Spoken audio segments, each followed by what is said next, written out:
Okay. Give me 1 second.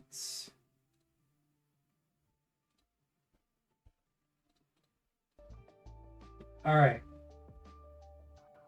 I've got it running now so it won't pick up random stuff on the it's not picking up desktop audio specifically. It's just picking up that. Also, don't pay attention to this. That's not true. I forgot to update it before I changed it over. Let me just make sure everything is working. Looks like it is.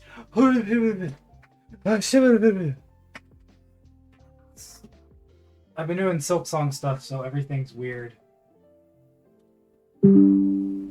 Yeah, so you shouldn't have heard that on the application. All right, exposure. I'm gonna turn that off. Keep that on. Turn the ISO down. ISO at 800. How does that look? Looks pretty good. All right. Well, to get started, let me change this so you can actually see my face well. What if I moved it back a little bit?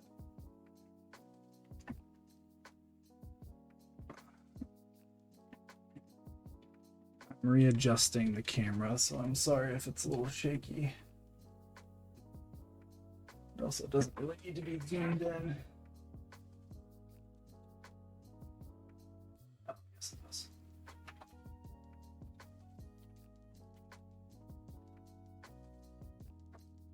Or I guess I can just move this up a little bit more.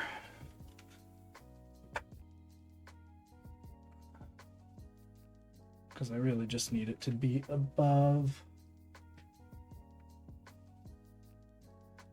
There we go. That's a little better.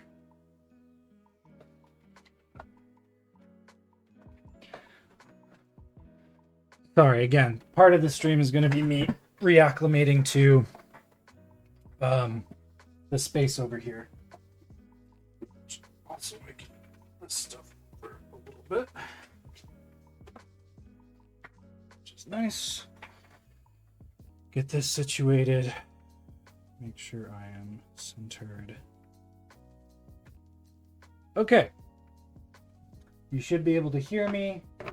We shouldn't have any issues with background, just in case. All right. Sorry that took forever. I've never got food poisoning in my life. I got food poisoning from Sorry.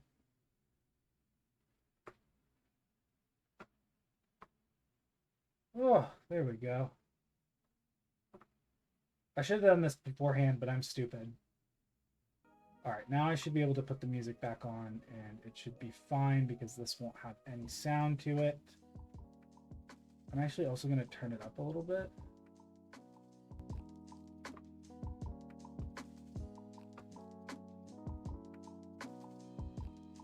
I'm going to turn this down. So you should only be able to hear me. And now the music should be like just above my voice, or just under my voice, sorry. I'll actually lower it by a decibel.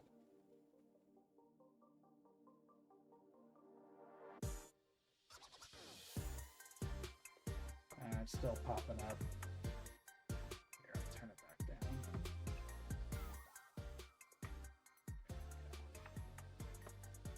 All right, and I'll turn it up fully. I'll turn me up fully.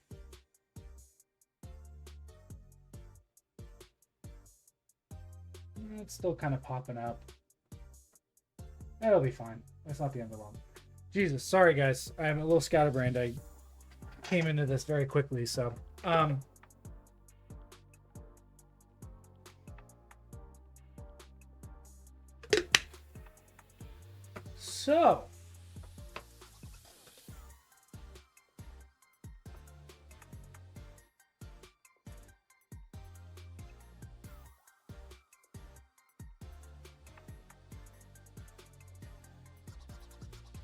I'm going to delete that because it didn't have the right stuff on it. Geez, 8 minutes into it. 9 minutes now. So, hello, welcome to Wheeler's Minis and another wonderful episode of Mini Paint and Chill, where I mini paint and you chill and listen to music in the background while I paint for a little bit. If you don't know who I am, or if you aren't following the channel already, please do. If you're watching this on YouTube, hi YouTube, please subscribe. I would really appreciate it. Got a lot of hours of content on there that you can look at. Follow me on my socials. I'm pretty much only really active on Instagram anymore. Twitter is a hellscape, and pretty much everything else is just too hard to keep up with. Yeah. Let's see what else. If you'd like to financially support me, you can do so in a number of ways, including but not limited to going to my website wheelersminis.com and purchase something on there. I still have a sale going on right now, so it's on some of my stuff. So if you'd like to grab it, you can do so now. Or if you'd like to financially support me in other ways, you can subscribe to the channel. That would be great. Non-financial ways to support me, just share my stuff. I really appreciate it. I got back from Nova. My video for Nova Open is up. LVO is in a month. I decided it's going to be the first time that I enter a competition. I'm very excited. I have a piece that I was very excited about and got inspired by some Renaissance style art over. And it is the Nova Light Seraph by Witch Song Miniatures. I'm painting it in a style to look like art of the Archangel Michael. And no, it is not a self-insert, even though that is my name. I just liked the art and I thought it looked good. So that's what I'm going with.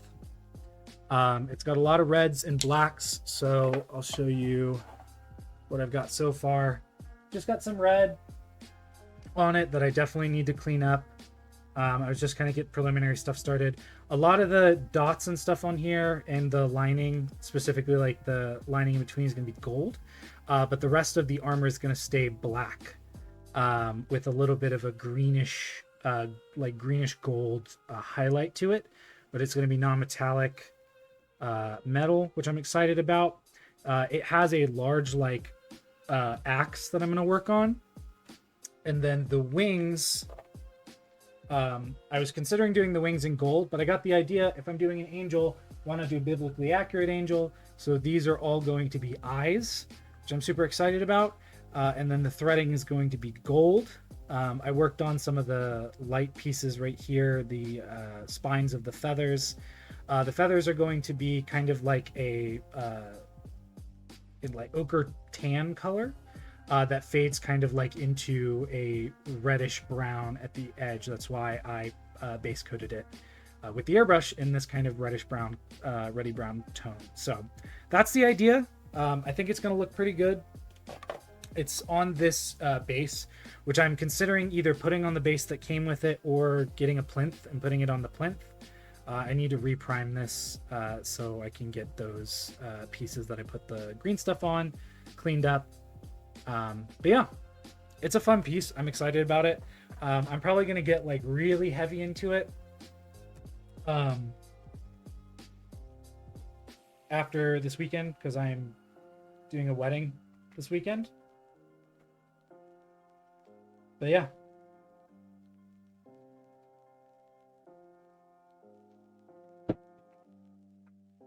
Just taking a picture of you guys so I can post it on Instagram.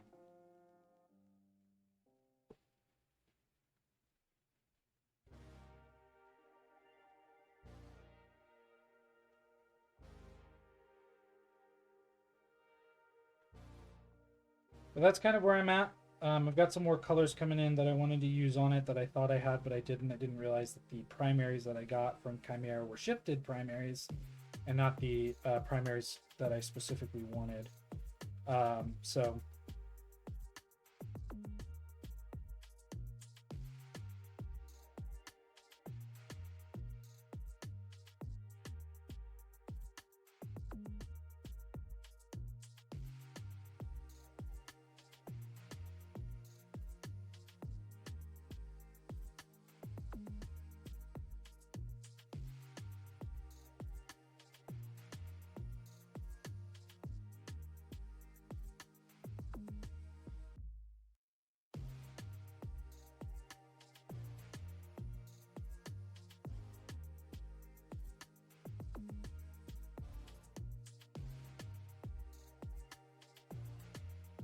But yeah, that's what we're gonna do today. The real question is, what do I want to work on? The undercoat of it is a black red, and then the top of it is a scarlet pigment paint, which I like, but I definitely want to clean it up a little bit because the Chimera pigments are always a little weird.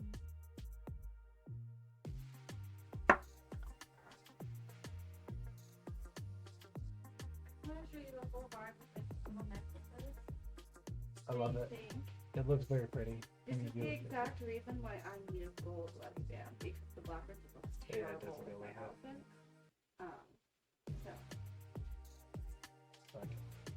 Do you think it's cute enough that when I stand up there, all mine's like in the photos, honestly? Yes. My hair will be like curly and messy and I'm excited. It looks so pretty. enjoy your painting. Could you grab something for me? You see the shoes? Yeah, yeah. I like it, and the bracelet as well. Looks really good. In my airbrushing station upstairs in the garage, there is a primed axe hand that's also part of this model. You could just bring that to me. You don't have to do it right now, but like, I appreciate it.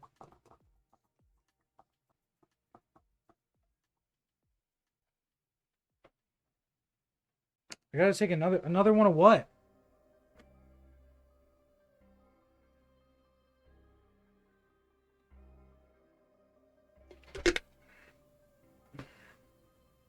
This?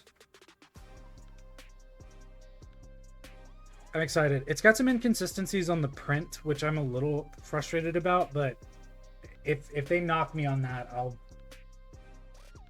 be fine.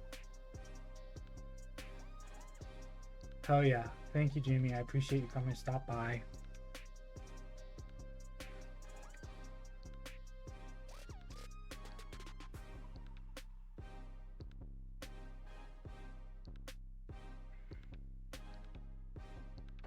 Ooh, what am I gonna do?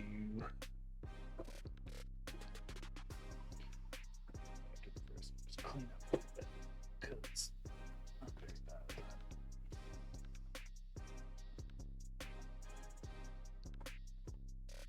There we go.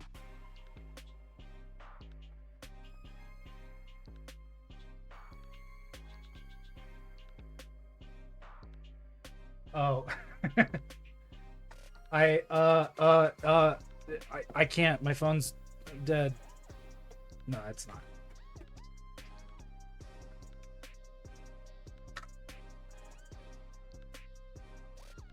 Oh, sweet. I appreciate it. Thank you. I gotta figure out what I'm gonna paint because I get here and I'm like, I'm gonna paint, and then I'm like, what to do?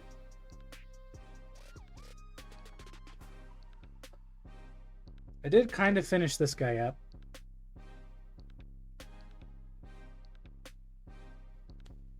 I'm gonna take a picture of him and post him later. I really do feel like I should work on that. I just don't know if I want to go. Oh, I'm gonna have to do it at some point or another, so I guess I might as well do it. I'm gonna clean up for a second though, just to get everything a little bit back into order because it's a little chaotic right now and it's stressing me out.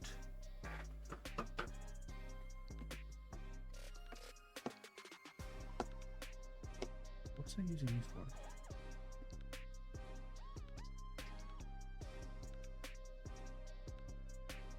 I'm thinking I'm gonna work on my LVO piece. But we'll see. Right now I'm just cleaning up a little bit so that I can get everything less stressful. Because I tend to not take care of it well enough.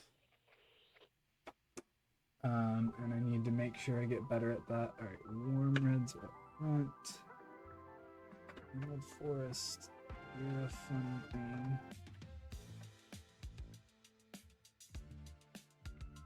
Some clay or an ochre. Sunburst ochre, you're a yellow. Weirdly. Dragon red, you're a cool red. Basilisk red, you're a cool red. Dried brown, you're a ruddy brown. Spellbound fuchsia, you're a magenta. Brigandine brown, you're brown. Red gray.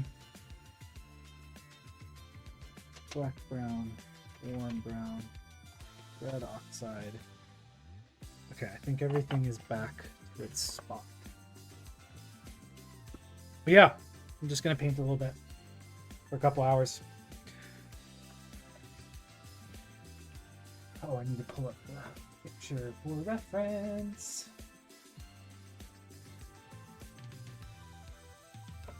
Yeah, I'm basing it off of the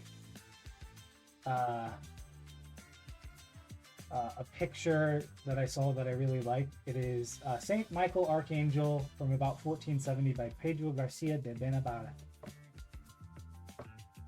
So we're gonna do this and zoom in on it and look at the pictures. It's funny how people interpret like eyes on angels, because a lot of people are like their actual eyes, and then a lot of artistic renditions of angels from like the Renaissance have the eyes looking like peacock feathers, which I think makes more sense. But I don't really care about what makes sense. I think real eyes are going to look cool on this thing, so that's what I'm doing. Which will be fun. Probably not going to use the size 2, probably not going to use the 0.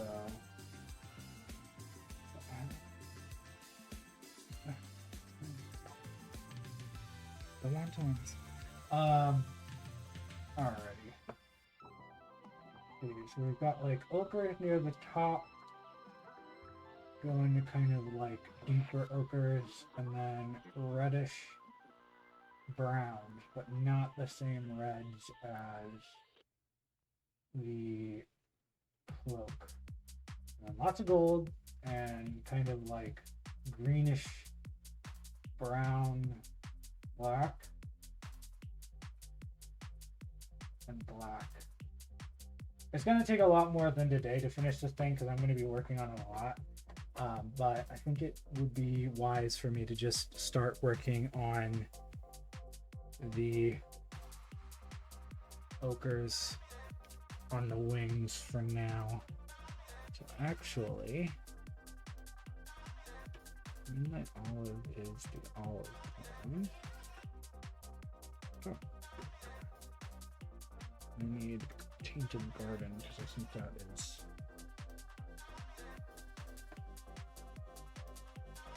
what's the ochre? Do I want it to be?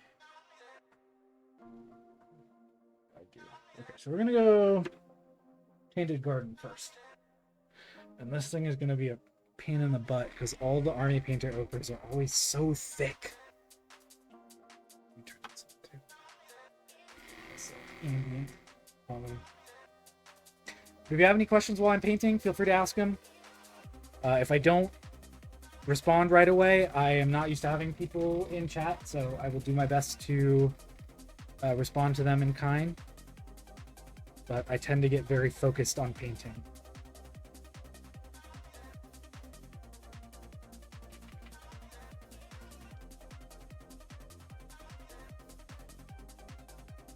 You wouldn't know it, but there are mixing bowls in this.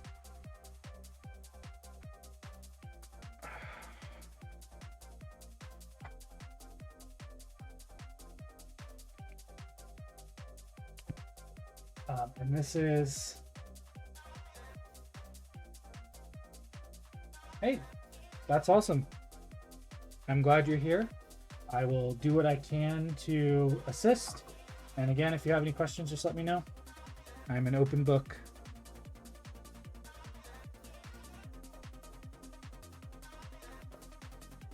So, the bottom feathers down here are not going to have this color on them, but these feathers and up will. And the same thing on these. The bigger feathers at the bottom are going to be a different color. So, go go ahead and start putting this on there. And this is why I was like, I don't know if I want to do this today because this is just a bunch of tiny lines over and over and over and over again.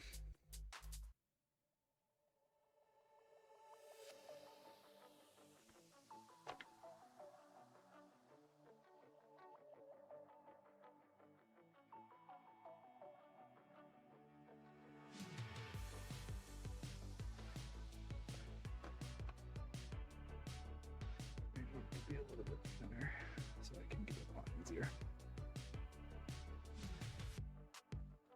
But if I want to do a competition piece, I have to put work in for it. So this is what I'm doing.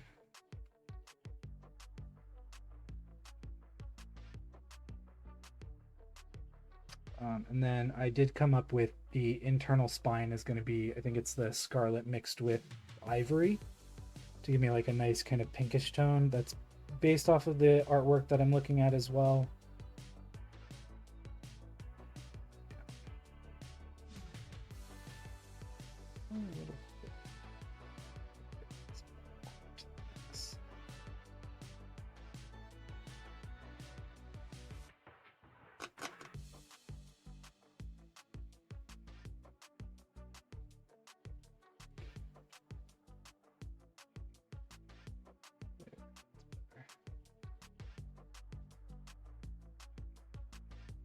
Oh, so much better, so much nicer. It goes on so well when it's properly thinned down.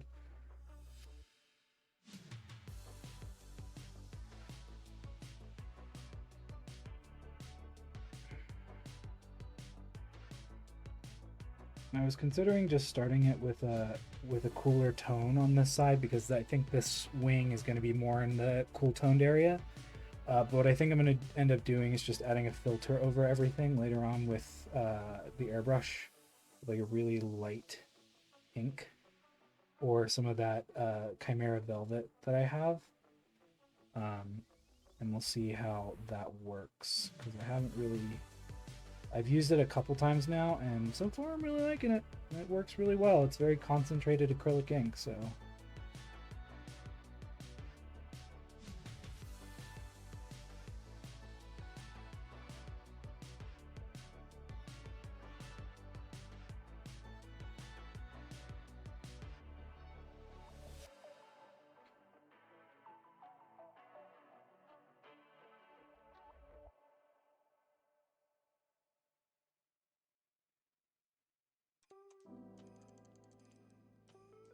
Other things like what? Sound. Vortex mixer was still turning. I think I've come to the conclusion as well that I probably will stop streaming Silksong and I will just record my playthrough and post it up. Although I do need to most likely make a catch-up vid tonight because I was playing last night and I thought I hit record and turns out I did not. So I have about an hour of gameplay that I did not record. I'll make sure people, if they're interested in watching it, don't miss out on anything. Honestly, I'll probably end up playing it again on stream later on after the hype's died down a little bit. But for now, I think just having a individual playthrough is fine. It means I can play on my own time and not have to wait to stream it. Yeah, you win some, you learn, you lose some, and then you learn some. You think me, who has been streaming for years now, would remember to hit the record button? But I thought I did, and then I looked up and I was like, oh, that's weird. The little red light's not on. It's not telling me how long I've been recording.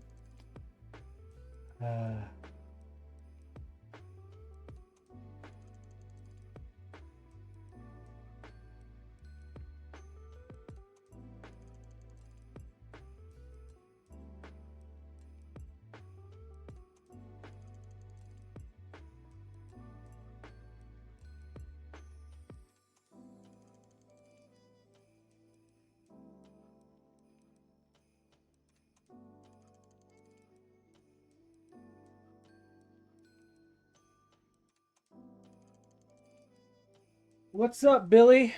How we doing? What's been going on in the great old land of Massachusetts, the 14th biggest state?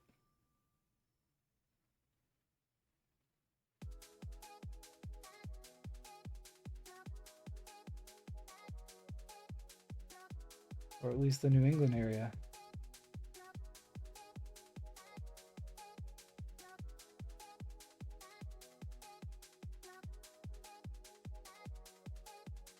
They're going pretty good. I got back from a convention a couple weeks ago out in DC, where I got to meet some amazing creators and fun miniature painters.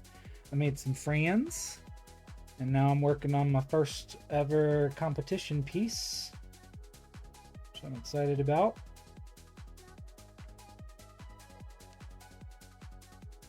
I am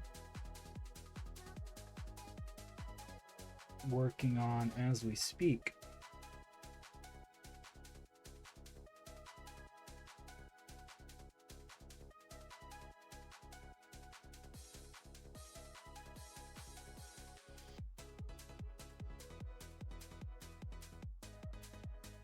Yeah, I was also at Nova. I took some classes while I was there.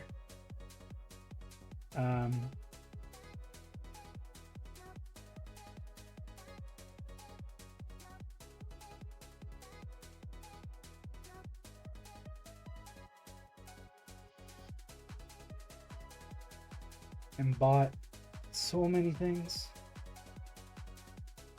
that are on my list of things to get to.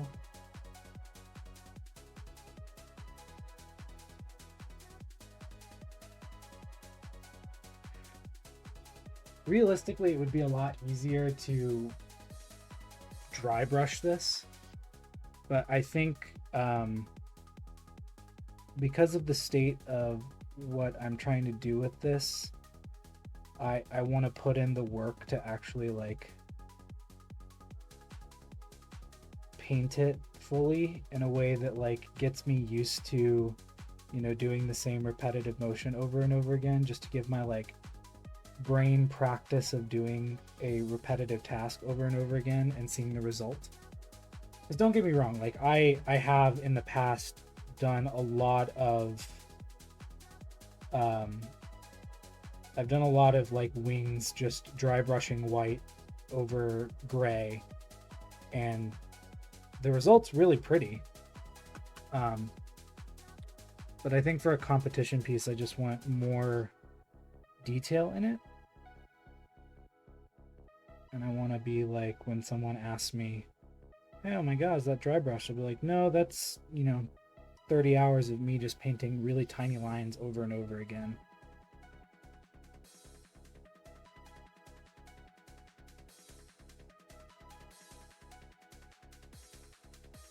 I did get some practice on.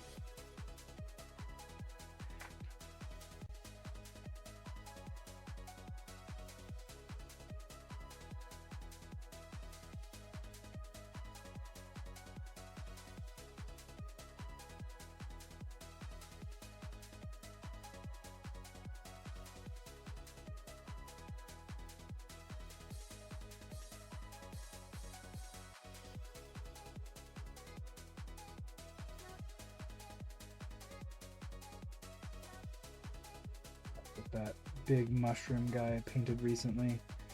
Not as intricate or small lines as this one, but still a lot of lines nonetheless. I'm kind of still letting that reddish brown peek through because I'm going to end up coming back over this, so.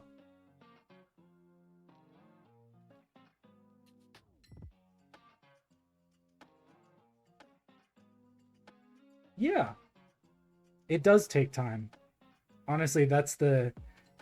It's so funny to me sometimes because people are like, I don't, you know, I'm not an artist. And it's like, well, you don't have to be an artist to paint minis. You just need to make sure that you take the time necessary to, you know, get good at it if that's what you want to do. Because it does take a lot of time, you know? I'm only where I'm at because I've been painting for 6 years, so you know, I didn't wake up one day and go, you know, I'm just going to be good at miniature painting. Some people can do that. I'm just not one of them.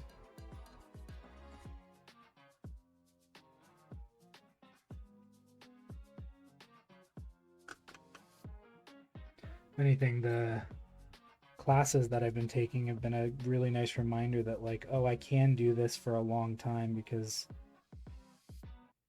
I've been taking like weekend long master classes, and you know, that's painting from 9 o'clock in the morning until, you know, 5 o'clock in the afternoon, basically a full work day of painting.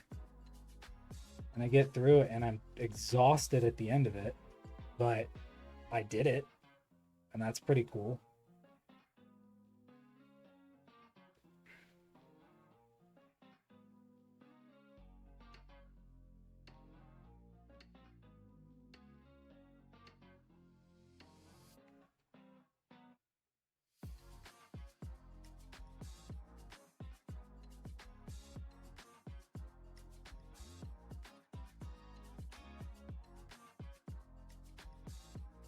Jeez, you gotta stop doing that, man.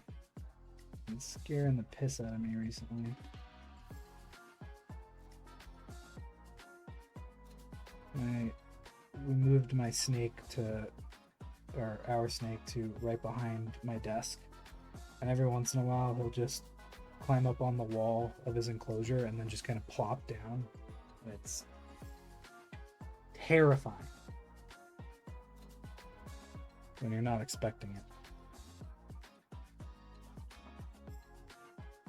All right, so what I'm thinking is these top ones are gonna get they're gonna get, we'll say, 3 highlights.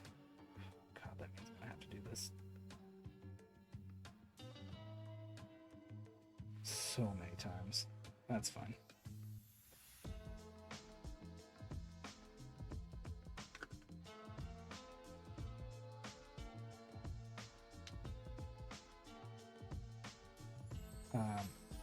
And then the ones below it are just gonna get 2. Except the large ones are gonna get, I think, 3 as well, just in a different color.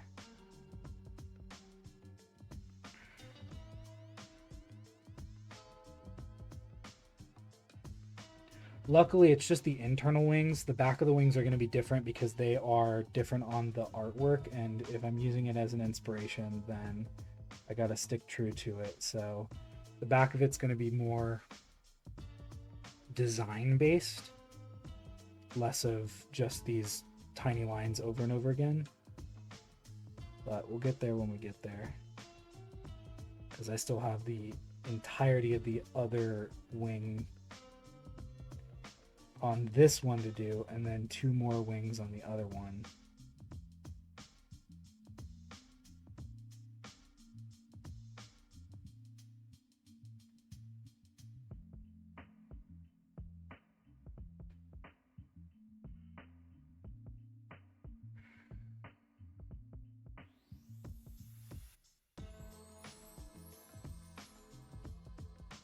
I don't have to be like hyper detailed on these right now. I can be a little messy with it, but I want to do my best to maintain just kind of a level of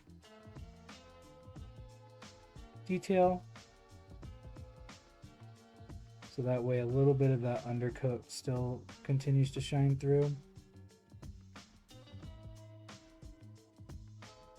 So that way, as I move up in color, there's contrast there in light.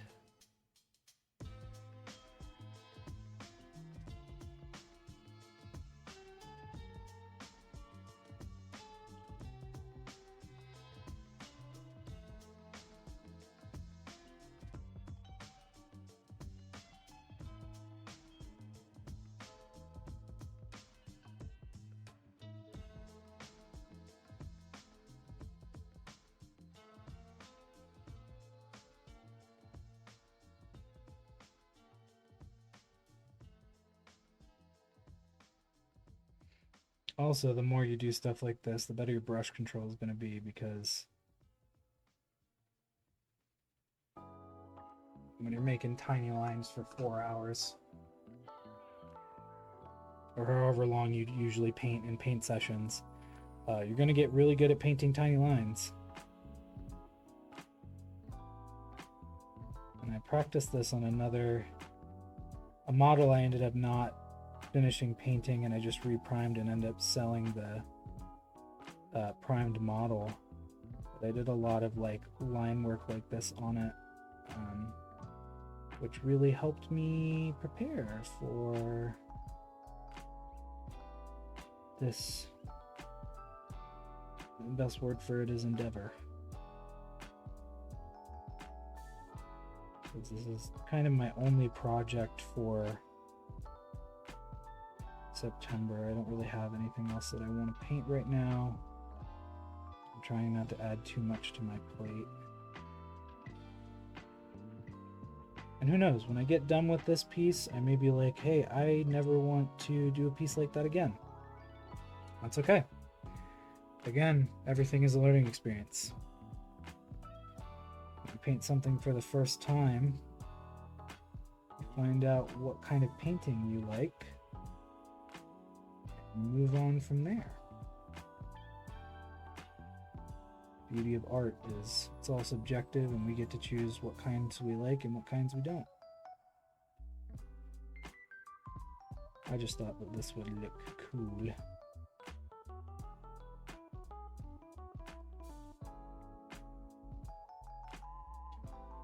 So far, so good.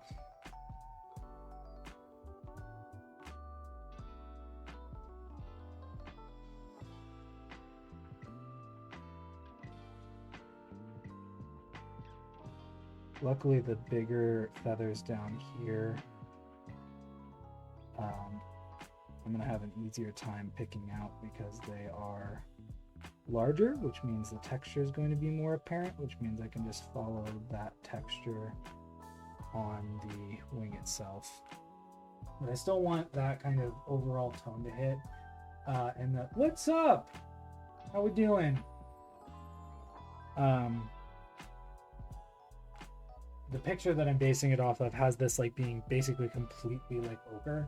But again, because this is more of an artistic representation while I'm taking a lot of ideas from it, I want to be able to see that undertone and have that shadow there and like have it play on the wings and the feathers.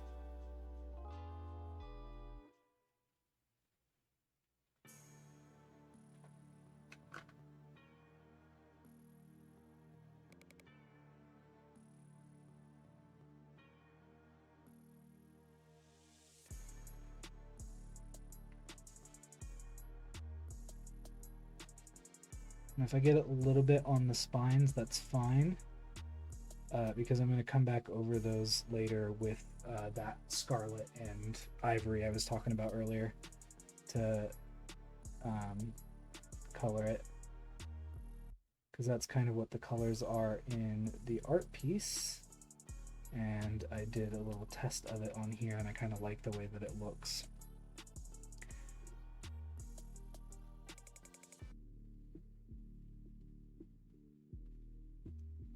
And then when I come back over, I guess I shouldn't say that I'm going to do the same thing, 3 times, because when I come back over it, I'm not going to hit the same spots. I'm going to try and be a little bit more selective about where I place them, because they are basically highlights. It's where the light is catching the feather at a different angle. It will probably be over a lot of the same areas, but and while I painted other pieces of it, it is always smart to start with the lowest possible piece on a model, because then you don't have to worry about as much cleanup in the end, because as you move up, you will clean up any messes from the lower areas as you highlight or add color to the more raised areas. At least in my personal opinion. Some people paint differently, and that is completely fine.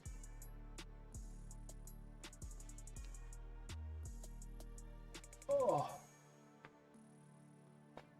goodness. Okay.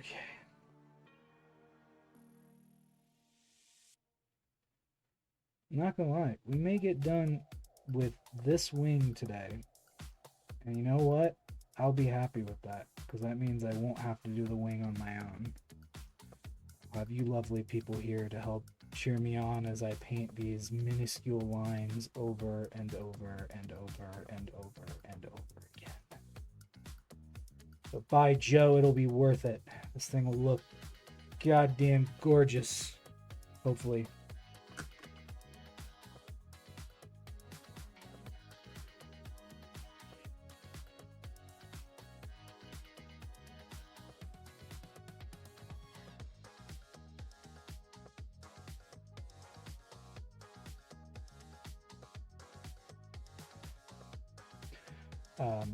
When I heard the categories for the competition, immediately when I saw large miniature, I was like, oh, I'm gonna paint a witch song piece. And again, maybe later on, moving down the road, I'll give myself more time, because I feel like a month for something like this is a little short on time. But we'll see. If I really focus on this over the course of the next month and am able to turn it out, that would be great.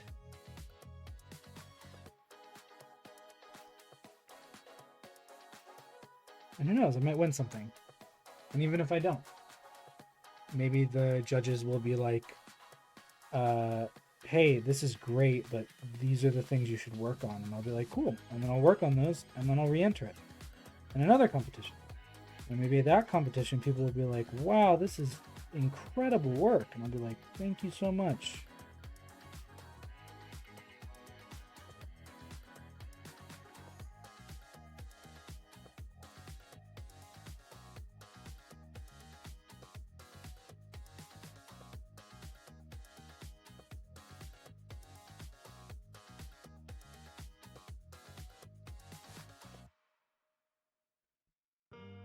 But at the end of the day, if I'm happy with it before the first competition, that's all I could ask for. All we can ever ask for. You're going to be most often your harshest critic.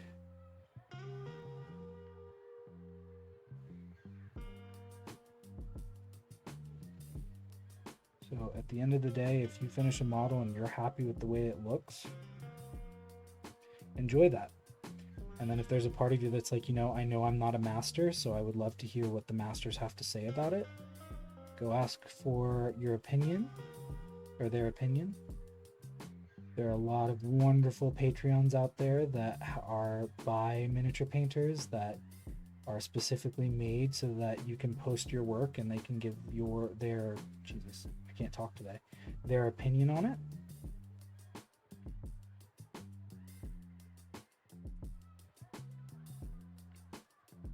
Or if you have friends who paint minis, send it to them. See what they have to say about it.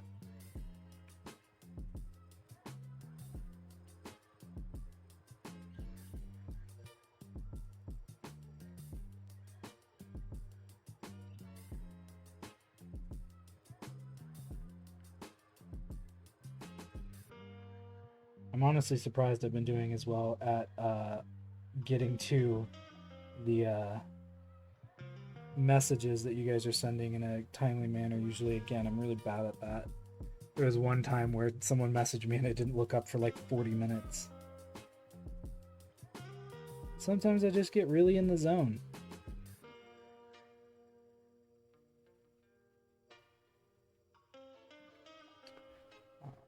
It's kind of hard to see. Maybe I'll post pictures of it on my Instagram. So another shameless plug. Follow me on my Instagram.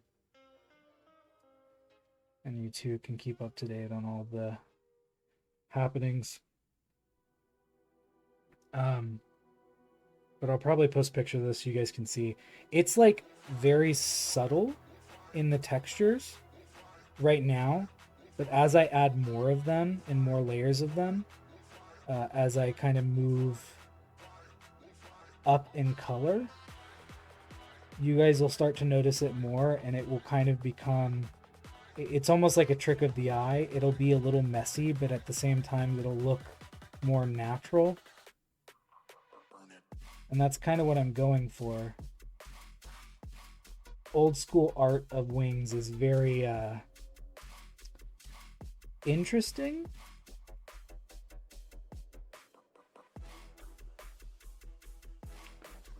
Is the best word that I have for it.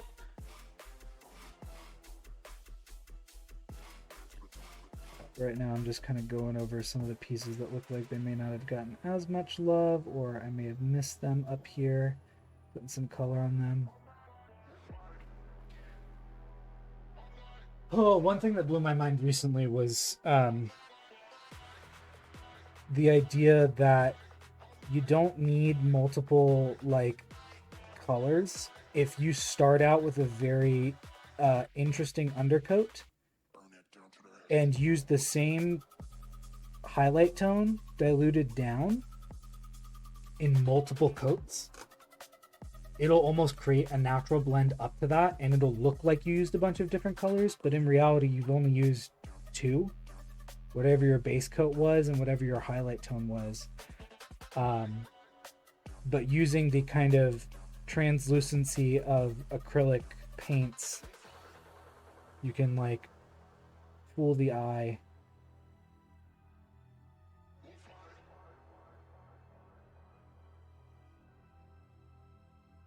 And I just thought that was really cool.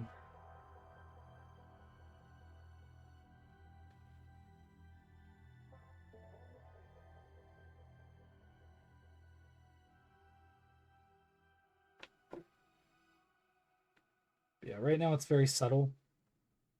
As I move up, it'll show up more. But again, I'm just kind of right now going back over areas that just kind of look a little gray and don't look like they have a lot of color to them. That I kind of want to add some more vibrancy to. And just adding kind of another little layer of the small lines. And it's just going to punch up the color of those a little bit more.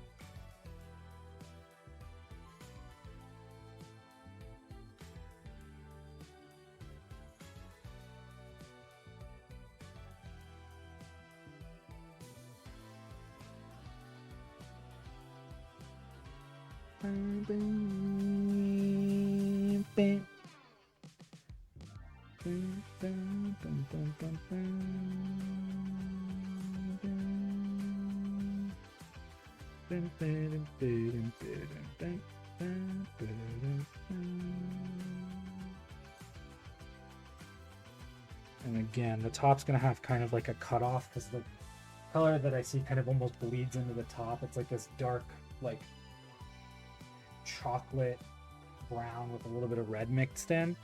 So I'm going to leave some of these up here in this ochre tone.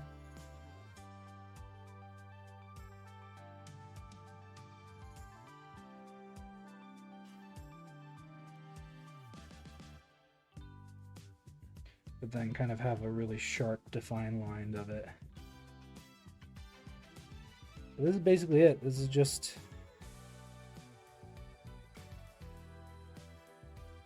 accentuating the texture that's already on the model with the brush by adding lines to these feathers.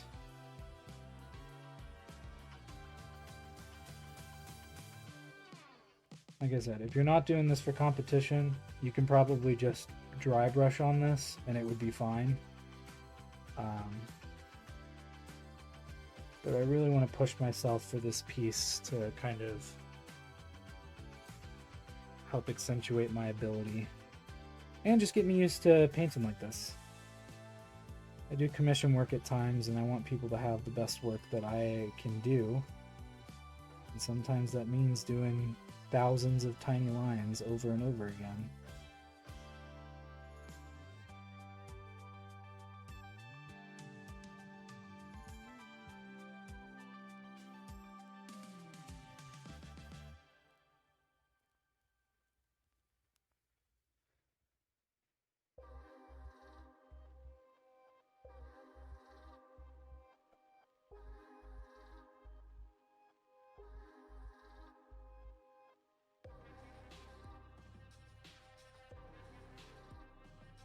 Also, if you're just lurking, I do appreciate it. It means the world to me for you to stop by and come hang out with the little old me for a little bit. Even if you're working on some other projects on your own, I really appreciate you putting me in the background.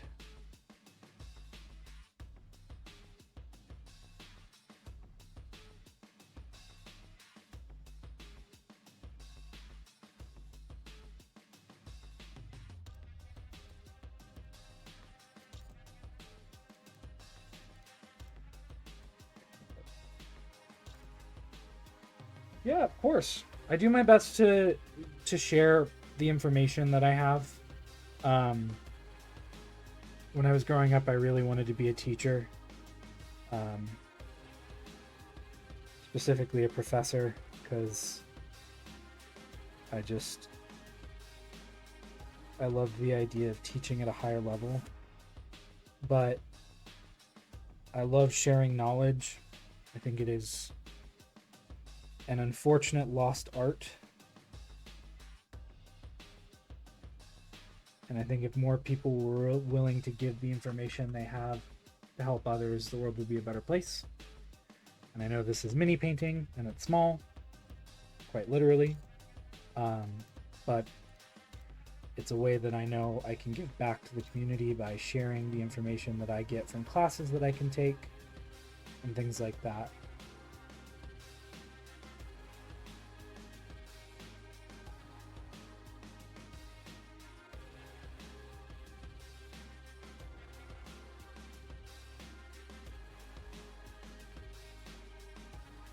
This is where it starts to get a little touchy.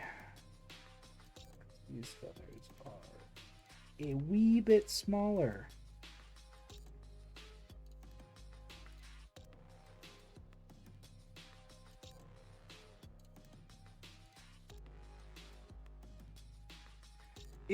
I think it's one of those things where I can understand the limitation of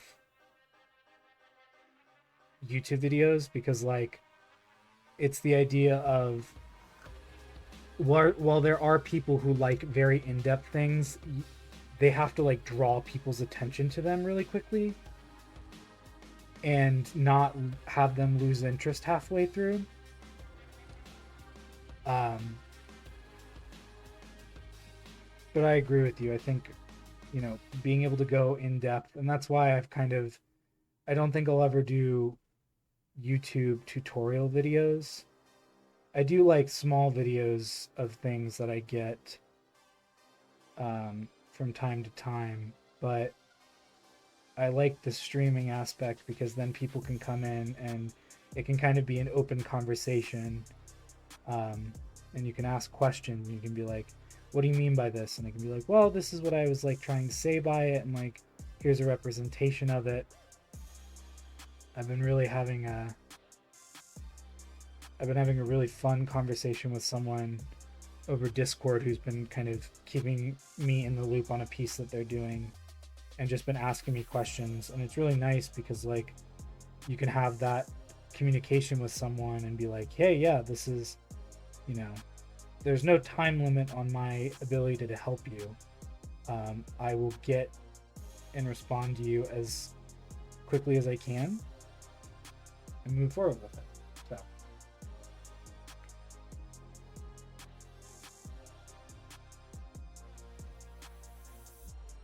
part of the reason why I also wanted to be a professor was because I feel like you get more one-on-one time with students that way because of like office hours and things like that. And just being able to like schedule that stuff out and be like, hey, yeah, we're going to talk about this thing, but if you need help with it, come stop by, ask me questions, things like that. That's just important to me.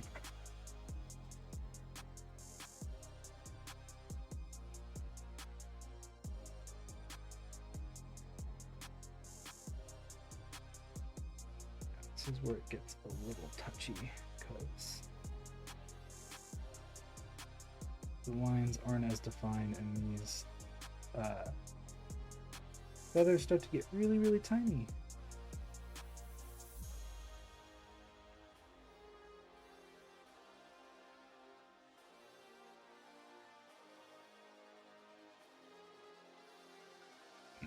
so it can end up looking like a muddled mess at the end of it, but this is kind of where that brush control we were talking about earlier kind of comes in. The smaller something is, the more brush control you have to use to paint it.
But yeah, even if this stream ends, if you ever have any questions,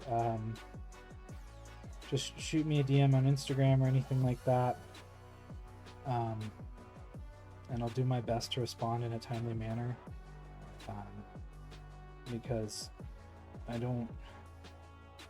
Obviously, there's a time limit to how long I can stream based off of how much energy I have, but I don't want that to be the end of a conversation.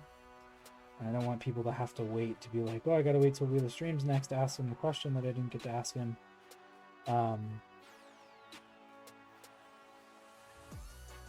Even if it's just like, hey, I finished this piece, like, what do you think on it? I'll give my personal opinion. Obviously, I'm not a master painter yet. I'm still, I would say, in the intermediate stage of my painting. I'm still kind of learning techniques and getting better at stuff, but yeah, I think the world would be a much better place if people were just kind to each other and stop hoarding knowledge like a dragon. I think that there are people who definitely like have been doing this a very long time, that, you know, that's part of their business is teaching people, and they are more than welcome to charge for it. I don't think there's anything wrong with charging for education within reason. But I've been lucky enough to have financial stability in my life. And if that means that I go take the classes that people aren't able to and I share the knowledge that I get from them, so be it. I think art and information should be accessible to all. And if you want to learn how to get better but you don't have access to some of the materials that other people do, I don't think that that should be something that is a hindrance to you. I think that should be something that allows you to create a community that thrives off of conversations and the betterment of each other.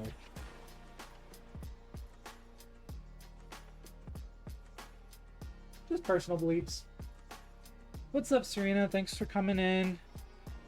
Appreciate you lurking.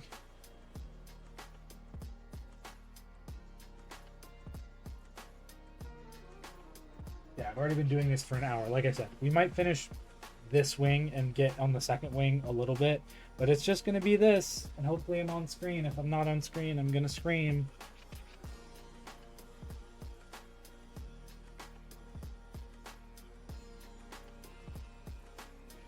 Also, watching Jamie's streams, I forget to do this at times when new people come in. Hello, my name's Wheeler. I paint minis, I like to say semi-professionally. And have been doing so for a few years now, but I've been painting for about 7. I got my start learning from my first DM, who was an art major at the university that I went to, in which I did not go for art. And I enjoyed it so much that I kept at it. I do a little bit of 3D printing on the side. I play D&D pretty regularly when my players don't schedule things on the days we're supposed to play. I am kind of the center point of any Venn diagram on what kind of person you are. I love sports. I grew up a sports fan, but I am probably also one of the biggest nerds. So any conversation you want to have, I can probably fit in. And if I can't, I'll learn how to, so that way you feel like someone is interested in things you are, because I'm always interested in learning new things.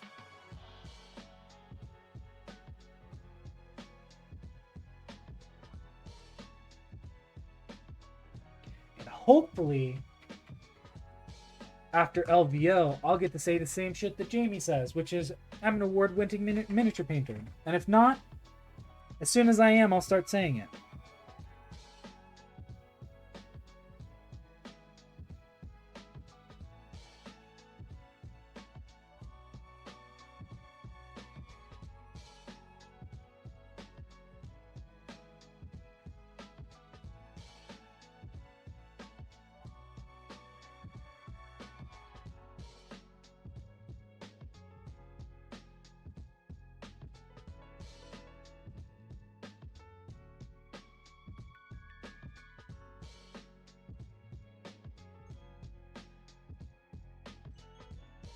Again, at this stage in the painting, we're at what is colloquially called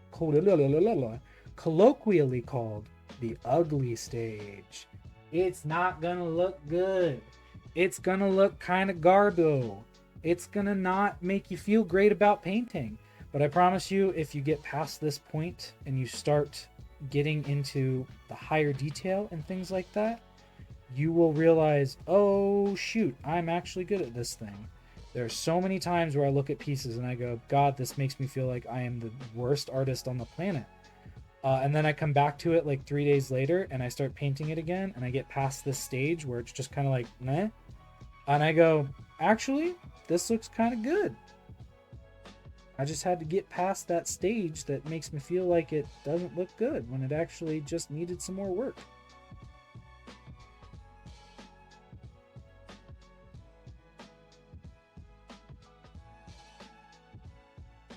Luck, I appreciate it. I really hope I win something too. If not, no sweat. I never competed in anything in my life in regards to art. Unless you count like kindergarten, first grade, like stick drawing art contests. And then I have competed. But I'm really excited. I get really inspired by the artists around me and people who I have become friends with online and in person, and it made me want to pick up a brush and run through a wall in that order.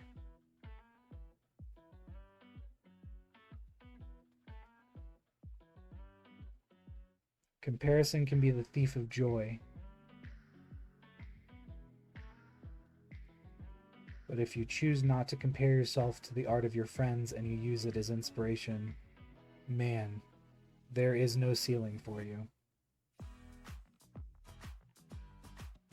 I myself choose to be inspired by the people around me who make amazing art. And I hope that one day I will be among them in the halls of art and their ability. And I'm thankful for the time I get to spend with them, to learn, and to love, and to laugh.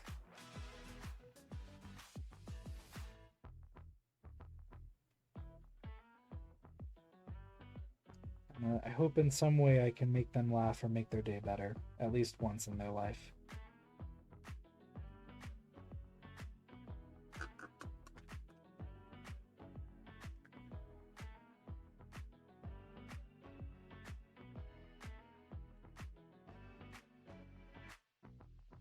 not to get all weird and philosophical and gushy, but I stopped viewing success as winning. And I started viewing success as doing what I can to make every person that I come in contact with smile in some way. And it really changed my perspective on life.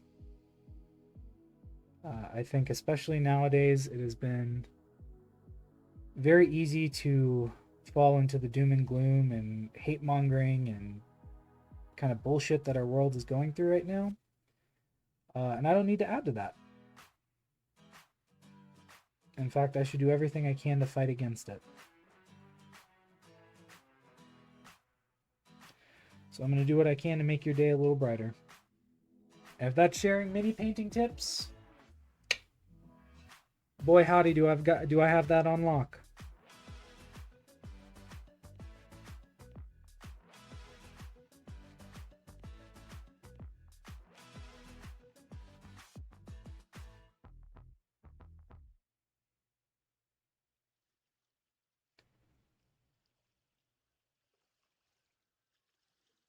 I will say though, I've been in a lot of communities in my life. I did band for 9 years, including in college. I played intramural sports for a little bit. And I can say without a doubt that the mini painting community is probably one of the most welcoming and kind communities to be a part of. And I consider myself lucky every day that I get to be a part of it and add my own little bit of joy to it.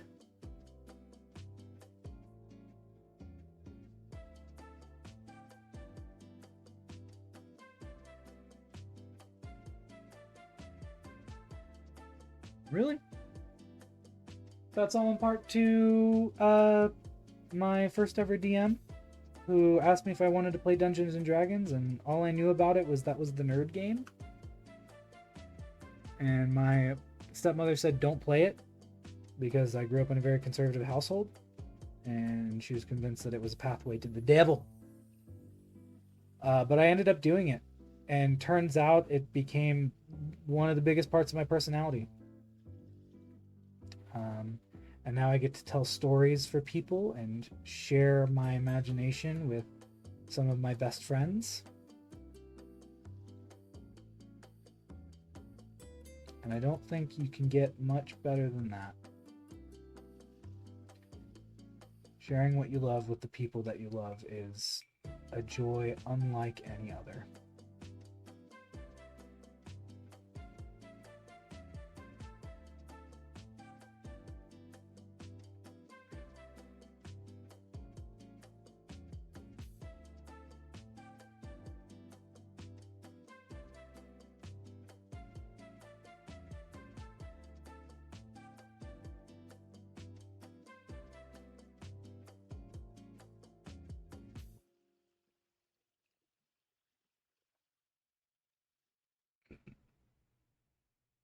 Alright, that's the end of my mushy gushy philosophical tirade.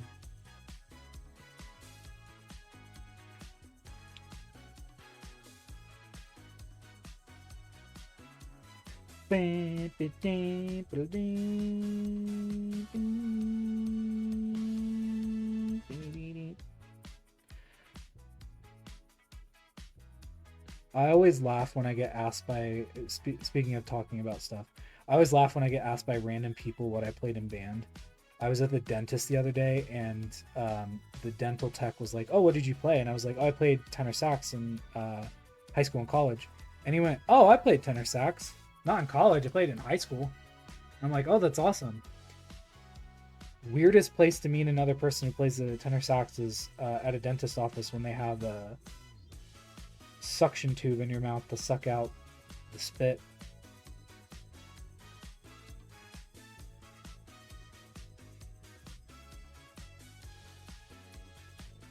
Alright, so we're getting some of this in.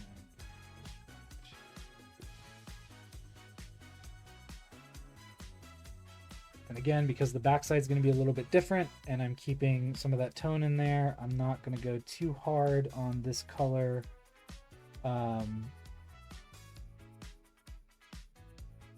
on the back side. I'm just going to leave it on the front. And then I'm going to do my best probably later on to freehand some, oh goodness, some fun feather textures.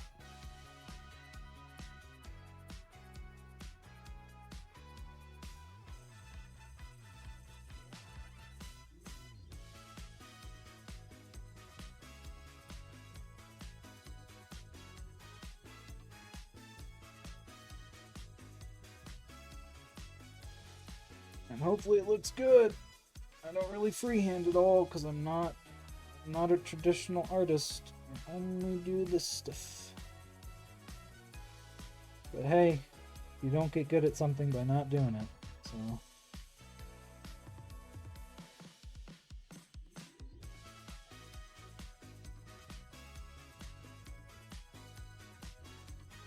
can't get better at competing in mini painting competitions if I never compete.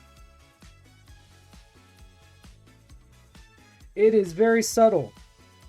It is very tiny. But gosh darn it, I think we have one wing complete. I'm just going to go back over and get some pieces that need a little bit more love. Make sure that they're cleaned up a little bit and got the color on them.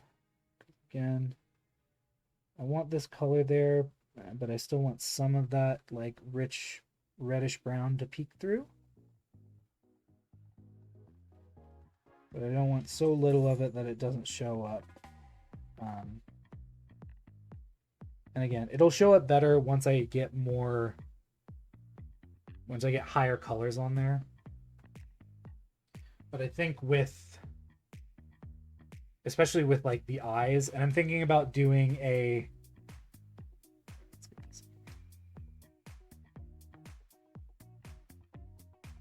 so I'm thinking about doing like a cooler tone side on this side and then a warmer tone side on the other. So getting like some magentas or some blues in there. I think it's going to look real cool when it's done. But I just got to get to that point. All right. Let's do it again. I'm actually going to start on the smaller side this side because since my eye is already to that kind of smaller texture. And let me do what John didn't do on his Golden Demon piece and see what's going to be covered. I don't do more work than I need to. Okay, most of it's going to be seen. I'll say this right here doesn't need it.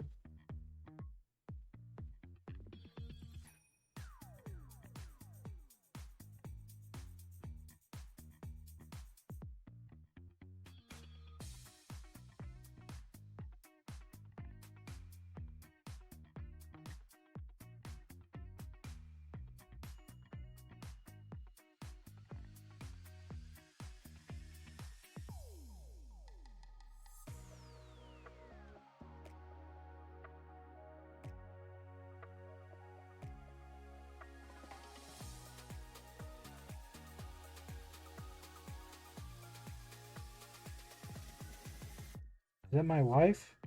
Oh, hello, my wife. Hello. Oh, fuck, I forgot to bring you the axe hand. I'll go back upstairs and grab it, but I did bring you dinner. Din din. Yeah. There are quesadillas behind you. I'll go grab that. It's, where your AirPods are. Sweet. Thank you so much. Yes, the axe hand. There's two of them. It's the one that's closer to the front. It's the one that doesn't have shitty, print failure texture on it. Thank you.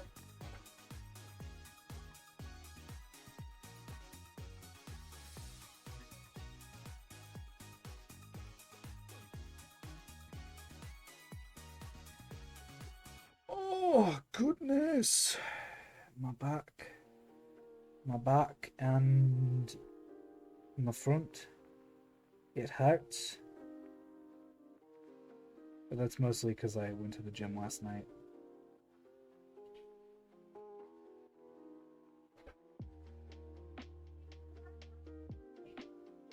No, just reprint it. I didn't think you did. You wouldn't say it right off the bat if you did. You would come I down. was thinking, I was like, should I wait a little bit before I try to make the joke? Maybe I should have. Don't forget to eat. I won't. I'm gonna finish this bottom part and then I'm gonna take a break to. I love you. Eat.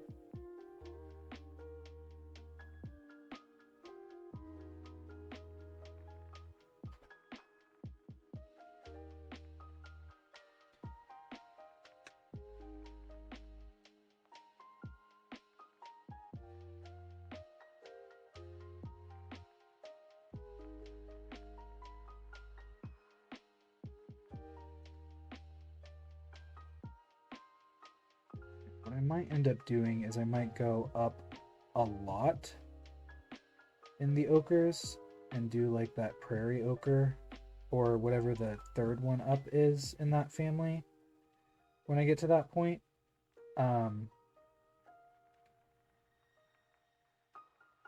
Because I want it to have good contrast to it, and hopefully what that contrast does is kind of pull away from any inconsistencies in the texture that are there.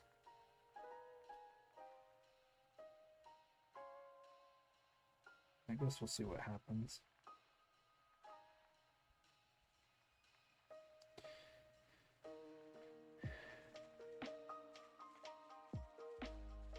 When she's done, I'm probably going to hold off on posting her until after I enter her in LVO.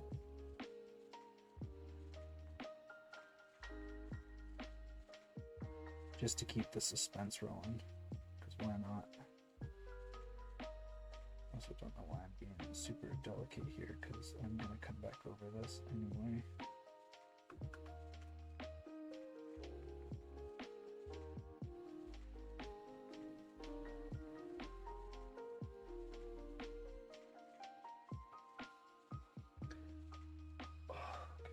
Yeah, after I finish this bottom part, I'm gonna take a quick break and just eat real quick and give my eyes a rest.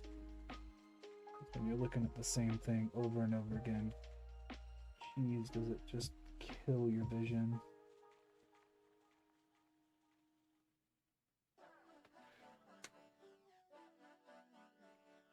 I will not buy viewers. Ban.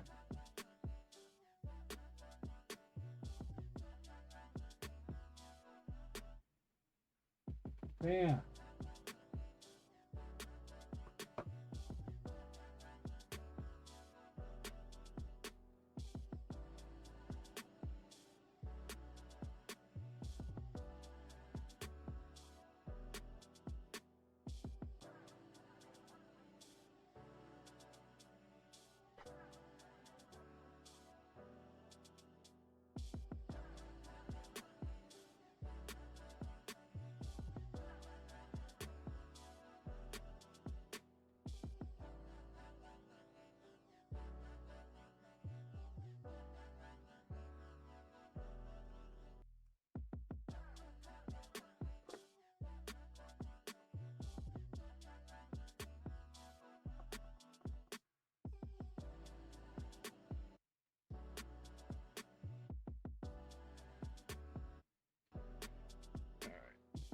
Trying to get that little, there we go. Every once in a while the brush tip will get like a little especially where I'm at, it's dry as hell up here, so the tip of the brush will get like a little dried piece of paint on it, and it just kind of ruins the ability to make small lines. I had a humidifier in here for a bit, and I'm probably just gonna buy a nicer one that I can control a little bit more, just to assist, because it gets way too dry down here, which is ironic because it rained today, which means I should be getting at least a little bit of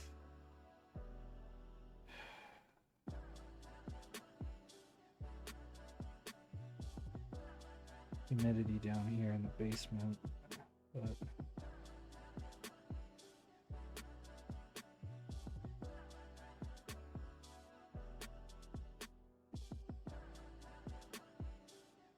You know, thinking about it now, I guess I also did kind of get this line practice with the mushroom guy, because any of the foliage would also kind of look like this. I just did it with green instead.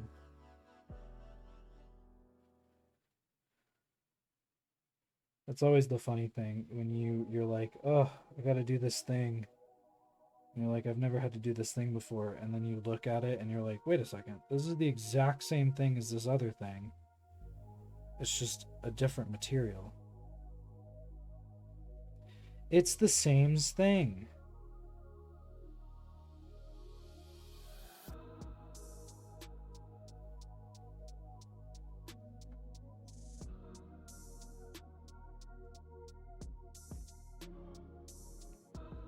I believe in a divine being, and I think that whatever they are, creative as hell, made some crazy shit in this world. But man, is there a lack of creativity sometimes in texture, where it's just like, yeah, this is going to be the same texture as that thing, even though it's completely different. Someone had to have been like, hey, come on, guy. Add some different texture here.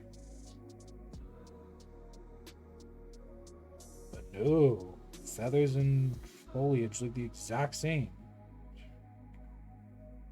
Literally, God. Oh.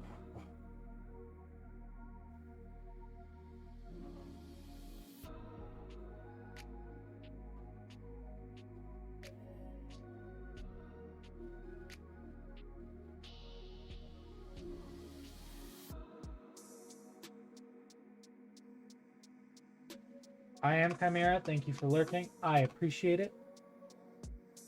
Cosmic humor is the only humor I think I'm good at. Anything else, I'm just like, meh, you know. You could say that my cosmic humor is out of this world. Or stellar. Alright, I lied. My dad jokes are also pretty good.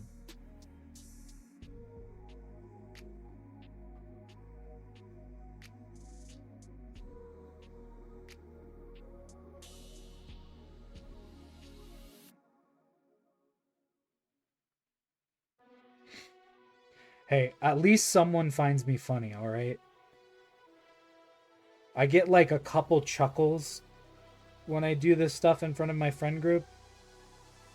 Up where I live. My wife and I did we took our honeymoon together and we went to the UK.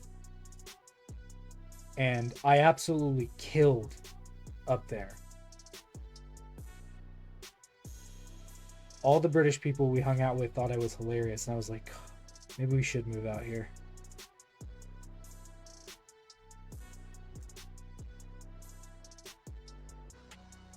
But then I'd have to get more into Warhammer, and I just don't know if I want to do that. This hobby's already expensive enough, with all the new paints and stuff coming out, and nice brushes, and now the inability to get nice brushes because of tariffs and... Ugh.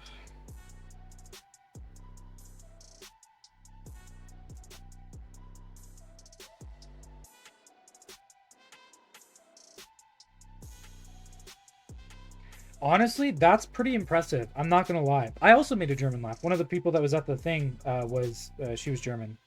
She was absolutely lovely, and my God, was she the absolute most direct human being I've ever had the pleasure of talking to. No minced words, straight to the point, and it was great.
Oh.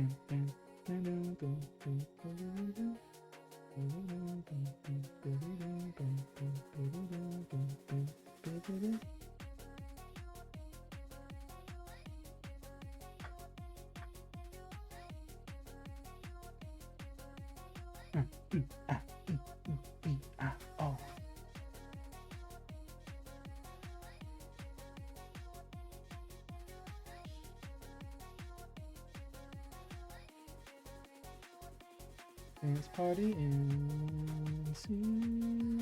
Dancing, dancing in the dance party. Dance party.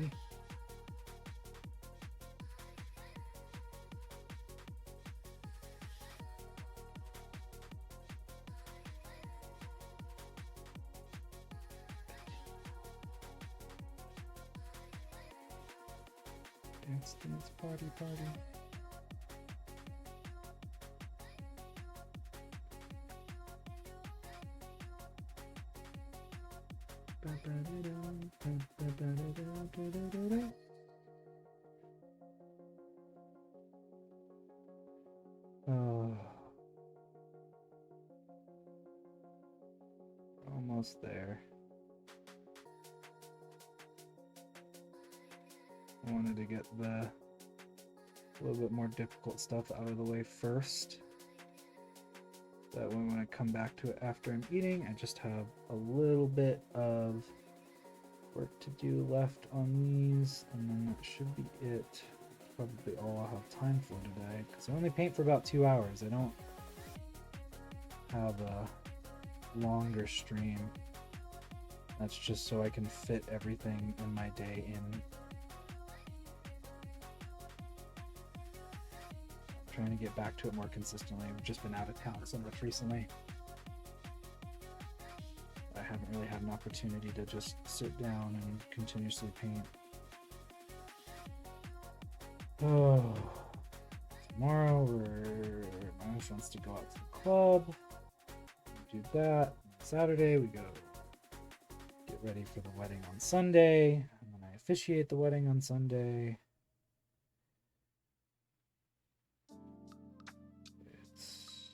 It's a life.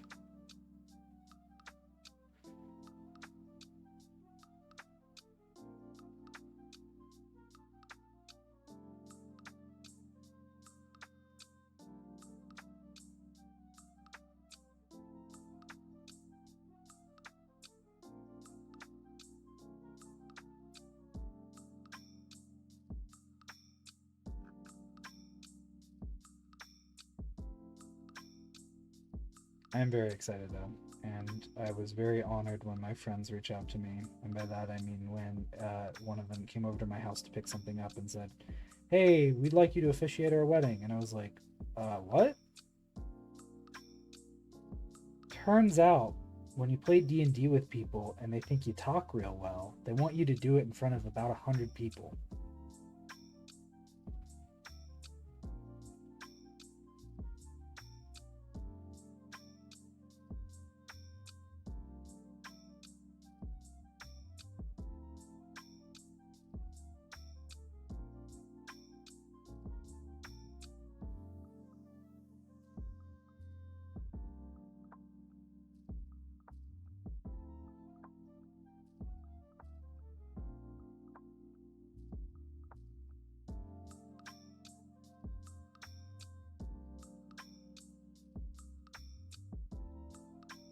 That's pretty cool. Honestly, getting married at a convention sounds like a nightmare, though.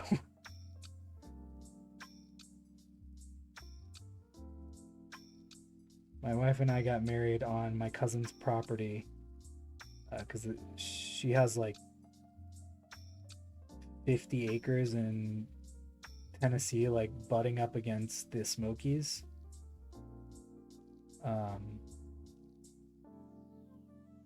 So the wedding was gorgeous, but I genuinely cannot imagine getting married at a convention. That sounds like a lot.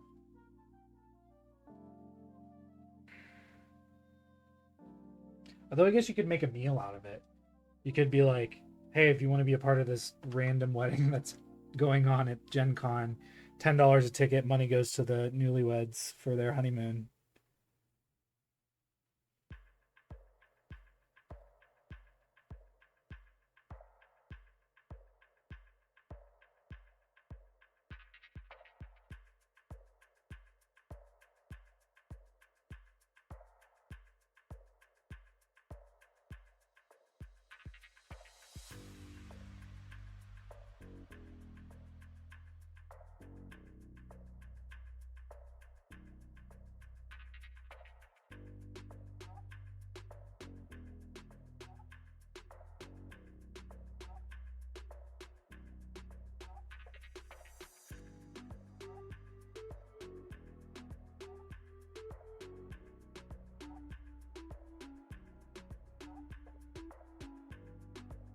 Oh, hell yeah.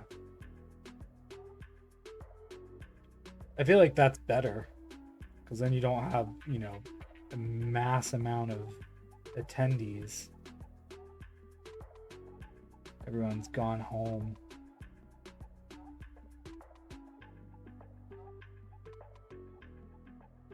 Obviously, except the people who want to be there for the wedding, but like, talking about just randos and regulars.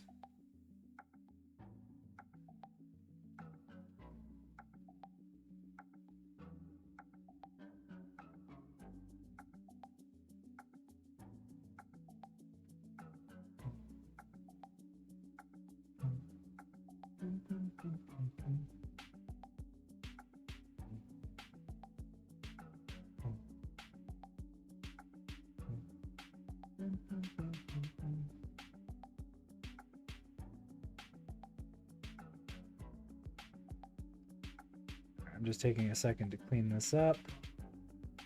Get some more color in spaces so that it's a little bit more vibrant on some things.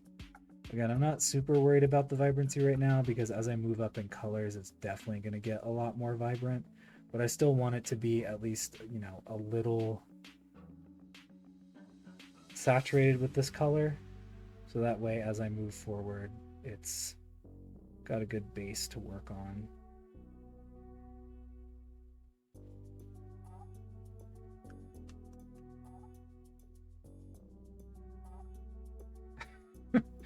That's my favorite thing. Sometimes when I tell my parents what like I've been doing, they're like, "So you went to a comic convention?"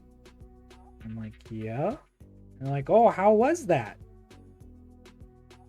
That is not how my parents talk. That's just my hyperbolic parent voice. But it's always so funny.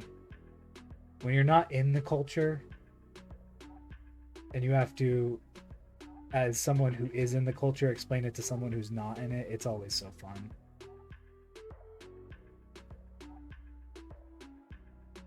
And my parents are definitely one of those parents that is like the epitome of boomer culture.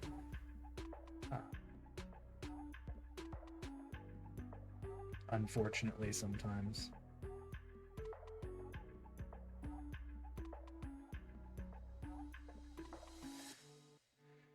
All right, hundreds of tiny lines on the bottom, done. I'm gonna have to clean these brushes afterwards. Oh, and the brushes I'm using are, I actually wanted to start using the brushes that I bought. So I'm using my Artist Opus Series M size 1. That's like their miniature series that's better for freehanding. They have an S series that's more of like a standard brush, and then the D, which is their dry brush. But I'm using these best brushes for competition piece. Not to say that these are the best brushes, but they are better brushes than my normal brushes, and I want to use the best quality I have to get the best quality. And so far these have been very good at giving me fine strokes and keeping my hand steady. All right, I'm just gonna sit here and eat, so feel free to chat. Dinner tonight is quesadillas. made by my lovely, lovely wife, which I believe are tofu and cheese. And delicious. Because my wife really knows how to cook.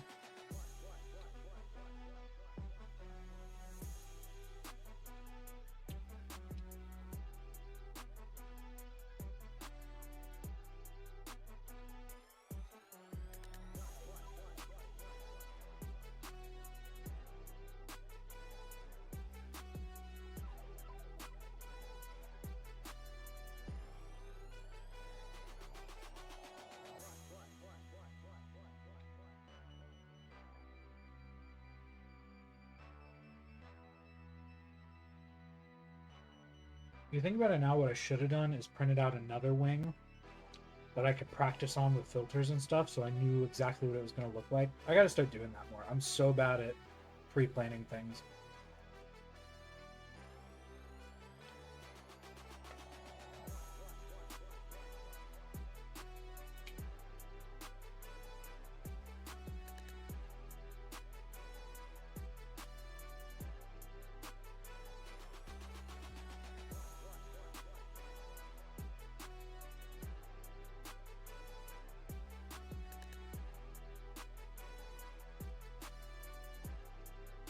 I will say though, one thing I was very pleasantly surprised about, I haven't really gotten down to the art of glazing yet, and I really want to get better at it. And at the classes we've had some glazes that we have to do, and there were some like talking points on like skin tones and how you can use like purples to really like deepen the reds of skin tones. And violet specifically was one of them, and it completely drastically changed the way that the model looked, which I loved. But in that thought process, I started thinking about all the stuff that I have, because I had backed the Chimera Velvet Kickstarter however long ago that was out and about. And I was just looking through the colors. I was like, I should start using these more, because like inks are very good for like, they're dense pigmented acrylic inks. So you can use them as a base coat if you want, but you'll have to do a lot of layers to do so. But I was like, I want to use them as a filter. I want to see how they do. I want to glaze them. I want to see how they do with that. And Jesus, pleasantly surprised with how good those paints are. They're super, super rich in their color. And I used the violet one on that Sniper Priest that I posted, that I did in, that I finished up, that I did. It looks literally right here. I used the violet to kind of glaze down the bottom parts of the arm, or the hands. And it added so much depth of color, and it was just such a beautiful, beautiful color. Yeah, I also bought some stuff from Dracoya, which I'm assuming that's where you got them, because they're the US distributor.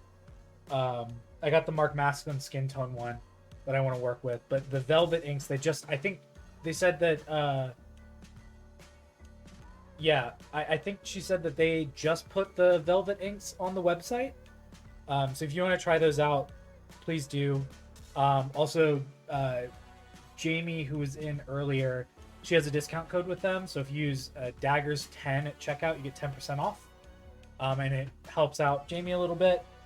But yeah, the Velvet inks, I haven't gotten them down to a science yet, but I really like their paintability and what they can do in like overall color scheme. So I highly recommend checking them out and grabbing some if you can.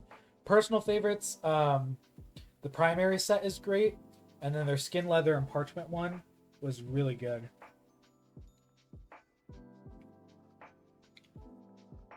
It's difficult. I mean, like, again, I've been painting for 6 years and I never really did it, and I'm only starting to get into it. Practice makes perfect.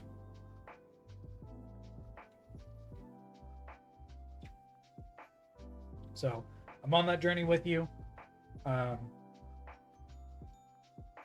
And I will post my W's and L's as I take this journey.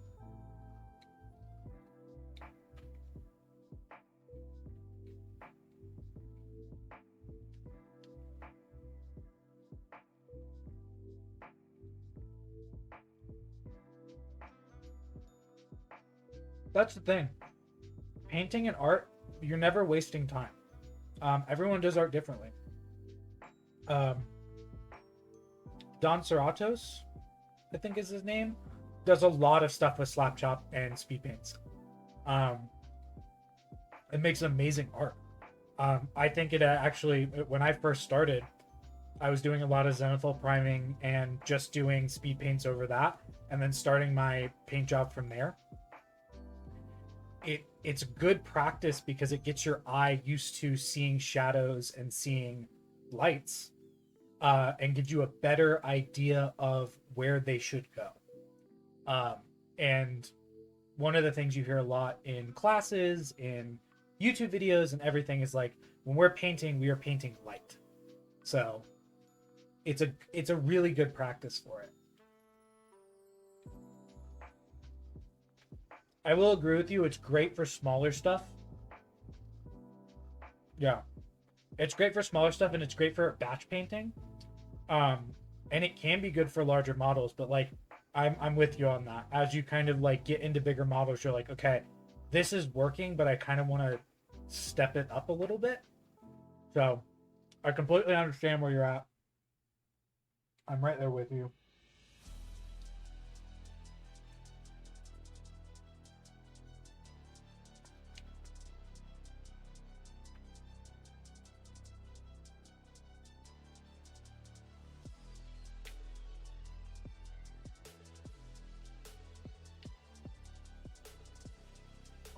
I'll finish this after stream. I want to get done with this.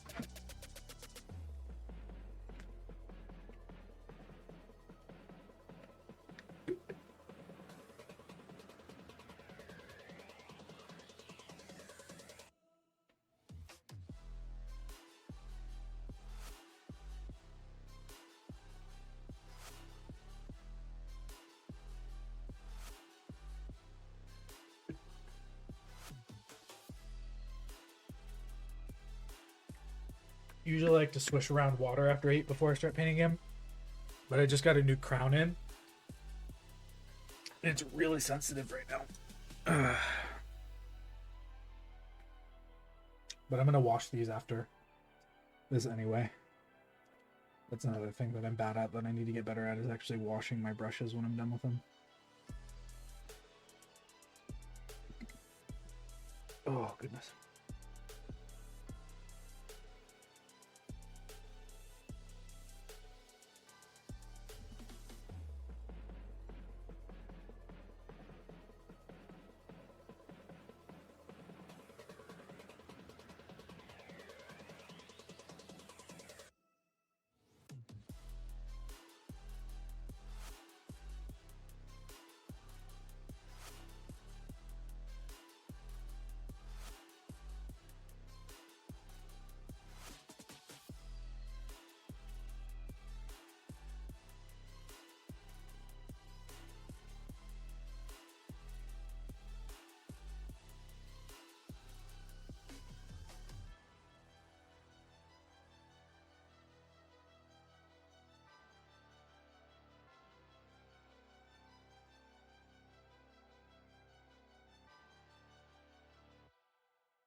Oh, we stand bigger feathers.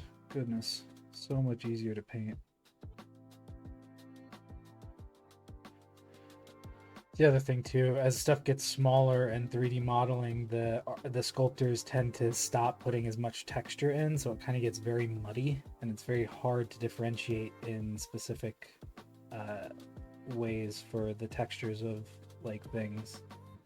I feel like after having painted quite a few, or I don't want to say quite a few, but a couple of GW models now, I see why people like them so much, because even the small details have, like the small pieces have very crisp details to them.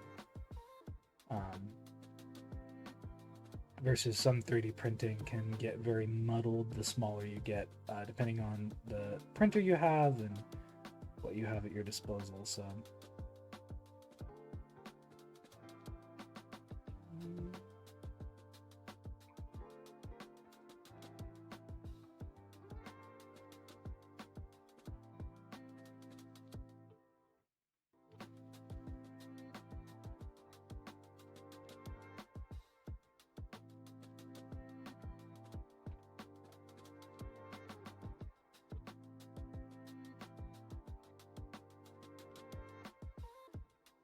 Oh, sweet.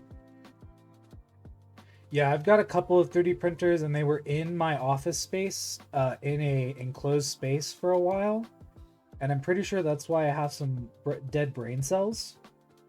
But you know, you live and you learn, or you don't. But I now have them in my garage, so I don't, you know, I'm not killing myself every time I print something. And I like having that so that I can print things for people and do fun projects. I got both FDM printers and resin printers, and I really got into 3D printing right after I got into painting a lot, so they kind of coincided, and absolutely broke my wife's wallet because they paid for a lot of my hobbying, and I love them for it. And I'm so sorry that they have had to spend so much money on me.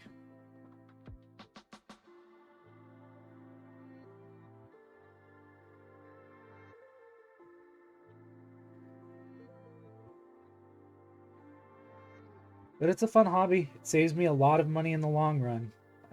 Every time I talk to people about 3D printing, I'm like, look, if you're a miniature painter, and even if you're not, if you just want to have the ability to like print something out instead of paying $16 for it, it's an investment.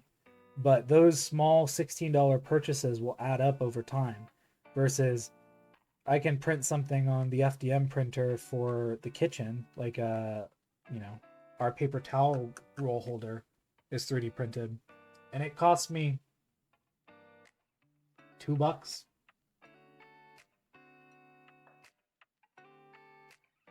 It's a good, I will say, you absolutely should. It is a good source of knowledge to have, because I don't get as many inquiries on 3D printing, but I get enough that the small amount of information that I have on it has benefited people tenfold.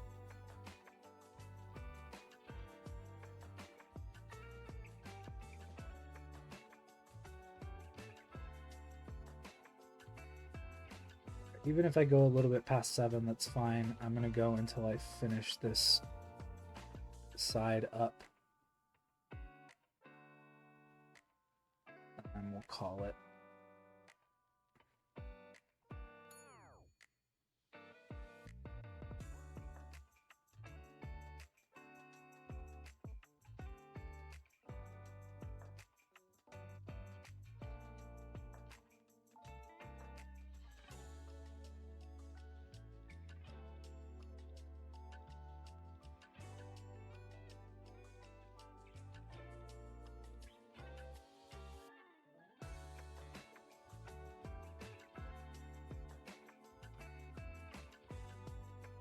It honestly always baffles me when I go to conventions and stuff, and people are like, is this 3D printed? I'm like, yeah, because 3D printing and miniature painting just go hand in hand for me, because they've kind of always been related in my life. So when I meet miniature painters who don't have that same kind of connection point, it always confuses me. We like going somewhere after your entire life eating hot dogs with ketchup, and then you go somewhere and people are like, oh yeah, this hot dog's great, but it didn't have any ketchup on it. And you're just like, well, have you had ketchup on it? And they're like, what? What's ketchup?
Oh, we're getting there. We're so close.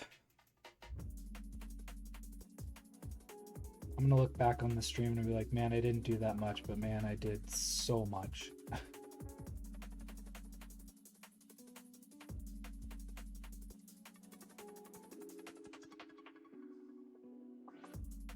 Again, oftentimes we stop ourselves from doing something because we'll say we'll do it later, but if we do it when we say we're gonna do it, we don't have to do it later, and it saves us time in the long run and less headache.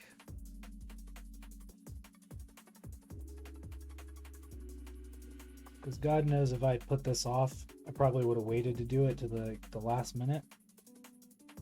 And then I would have looked at it and been like, God, I really don't want to do this. But I did it. Hopefully the project will be better for it.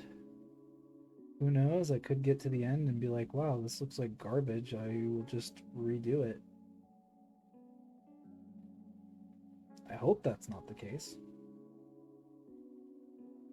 But if it is, learning experience. And I got to spend 2 hours talking to people who stopped by and new people who have not been here before. And honestly, that's kind of all I can ask for. Community and sharing my interest with like-minded people.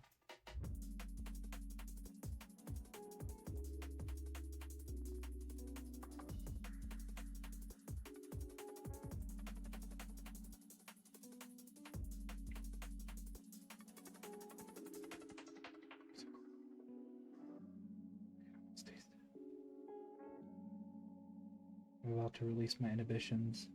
Feel the rain on my skin. No one else can feel it for me. Only I can let it in. No one else. No one else.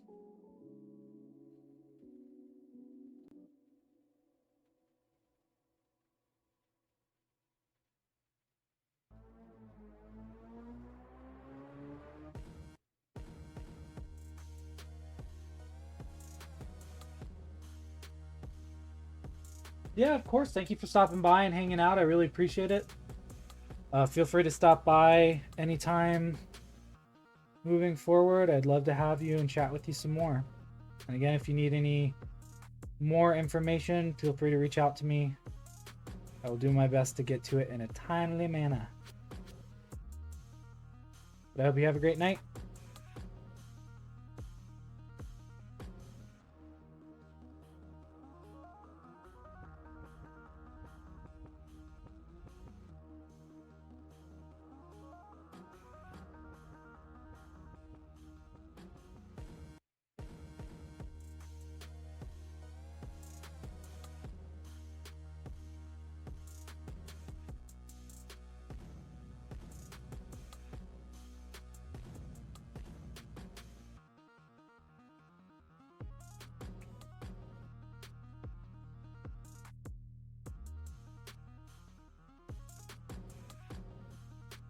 Alright, last little bit is these bigger wings or feathers. Jesus, I can't spell it when I'm writing down stuff. Jeez, I swear to God.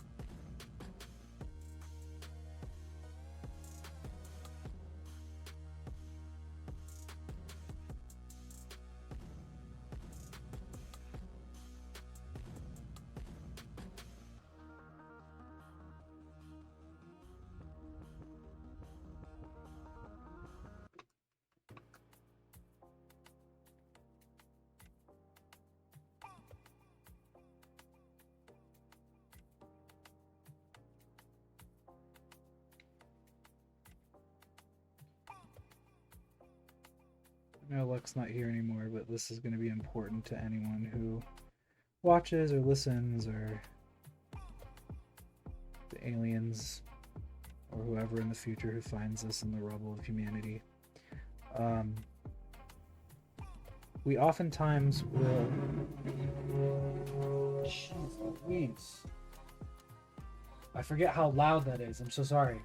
JP, thank you for the raid. I appreciate it. Welcome in.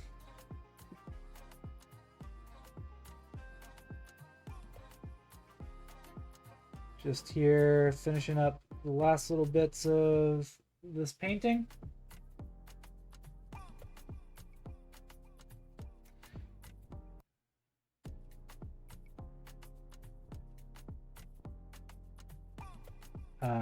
But what I was saying is, we oftentimes, when we get close to the end of our goal, will feel as though we need to rush to get there. And the idea that the end is in sight is an enticing idea, but it is often in those moments where we make our biggest mistakes, because we rush, because we think that everything is so close to the end that it doesn't matter anymore. And that's not true. The same amount of care should be taken as close to the end as you do at the beginning. You know, when I was growing up, one of the most often used phrases I would hear is finish strong.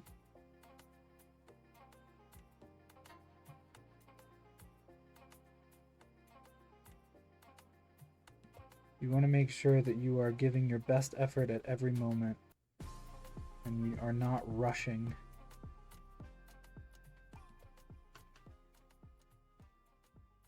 Because again, that is when we tend to make our biggest mistakes, is when we feel we are close to the end and we don't have to worry as much on the small, tiny details, and we don't have to worry as much on brush control, we don't have to worry as much on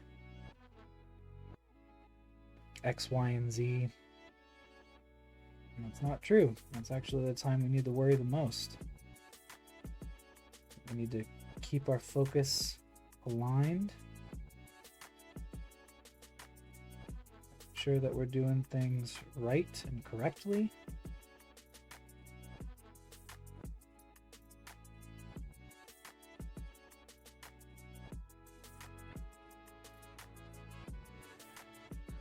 Finish strong. So even though I usually have a time frame for these things, I'm usually done around 7. I did not want to leave this one wing half done, because I wouldn't have the same focus that I have now.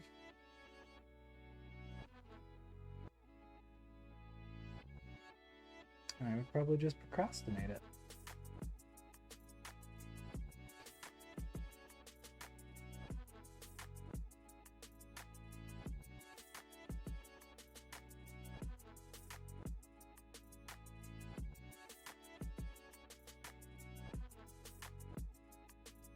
No worries. I appreciate you coming to stop by. Enjoy your night. Hope it slows down a little bit for you. Gives you a chance to breathe.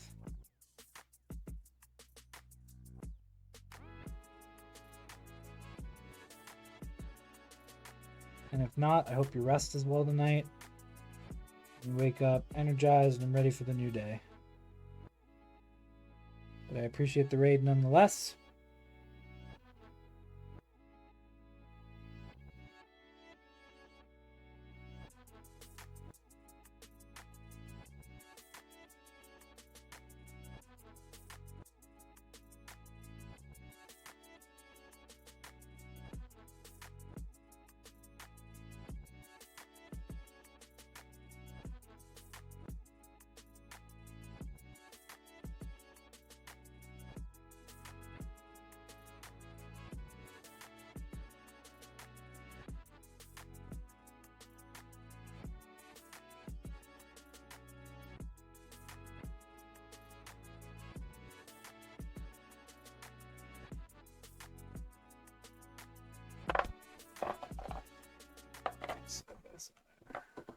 them side by side. Punta, punta. I don't care what anyone says. Prequel Star Wars movies are great.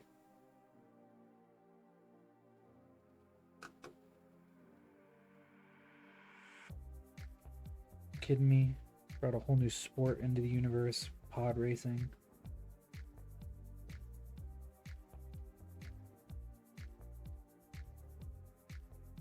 Maul had a dual-bladed lightsaber.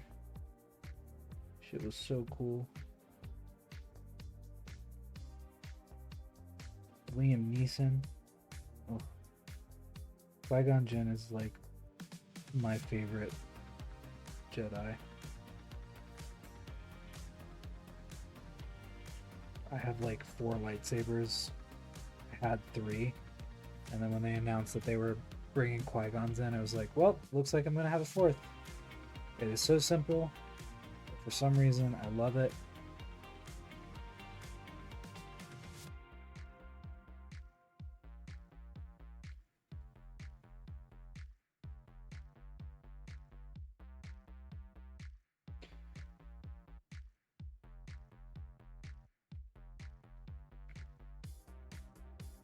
All right. Let me just clean up some stuff real quick, but I think that is going to do it for today.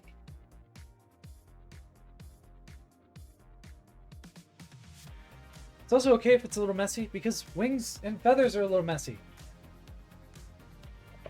They ain't perfect. They have texture to them. That's what makes it so great. All right. I don't know who else is online right now, but let's take a quick gander. I'll raid them real quick. Oh, yeah.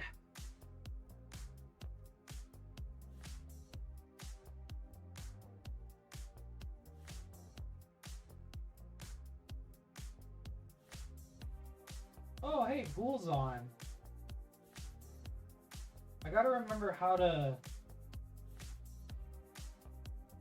raid. I think it's just